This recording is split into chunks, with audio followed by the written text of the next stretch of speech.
വിരലുകൾ തമ്മിൽ വാശി പിടിച്ചു നമ്മിൽ മുമ്പൻ ആരെന്നായി, പെരുവിരലോതി തടി നോക്കുമ്പോൾ മുമ്പിൽ നിൽക്കുക ഞാനല്ലോ. 5 വിരലുകൾ തമ്മിൽ പൊരിഞ്ഞ പോരാട്ടം. ആരാണ് മിടുക്കൻ എന്നതാണ് വിഷയം. പെരുവിരൽ പറഞ്ഞു ഞാനാണ് മിടുക്കൻ, എന്റെ പേര് തന്നെ തള്ള എന്നാണ്, കാണാൻ എന്തൊരു ഭംഗിയാണ്, എത്ര ശക്തനാണ്, അതുകൊണ്ട് മിടുക്കനിക്കാണ്. മറ്റാൾ വിട്ടുകൊടുക്കോ? മിണ്ടാതിരിയട, എന്തും നന്നായി ചൂണ്ടിക്കാട്ടാൻ ഞാനല്ലേ, ഒരു കാര്യം ചൂണ്ടാൻ ഞാനാ വേണ്ടത്, അതുകൊണ്ട് ഞാനാണ് മിടുക്കൻ. ഉയരം കൊണ്ടൻ മുന്നിൽ നിൽക്കാൻ നിങ്ങളിൽ വമ്പൻ ഞാനല്ലേ. ലീഡർഷിപ്പ് ക്വാളിറ്റിയിൽ ഉയരത്തിന് കുറച്ച് പ്രാധാന്യമുണ്ട്. നമ്മുടെ വിരലുകളിൽ ഉയരമുള്ളത് നടുവിരലാണ്, അതുകൊണ്ട് ഞാനാണ് മിടുക്കൻ. 4ാമത്തെ ആള് പറയുന്നത് നേട്ടം കൊയ്യാൻ മോതിരമണിയാൻ മുമ്പിൽ നിൽക്കുക ഞാനല്ലേ. ലക്ഷക്കണക്കിന് കോടിക്കണക്കിന് രൂപ വിലയുള്ള മോതിരം ആളുകൾ അണിയുന്നത് എന്റെ മേലാ. കാരണം എന്താ? എനിക്ക് മാത്രമുള്ളത് കൊണ്ടേ.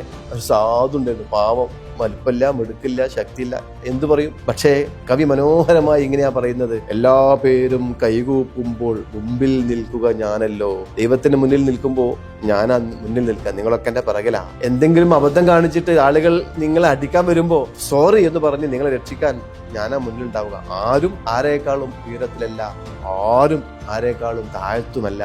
സെൽഫ് എസ്റ്റീം വളരെ പ്രധാനമാണ്. മുന്നോട്ട് പോകാം.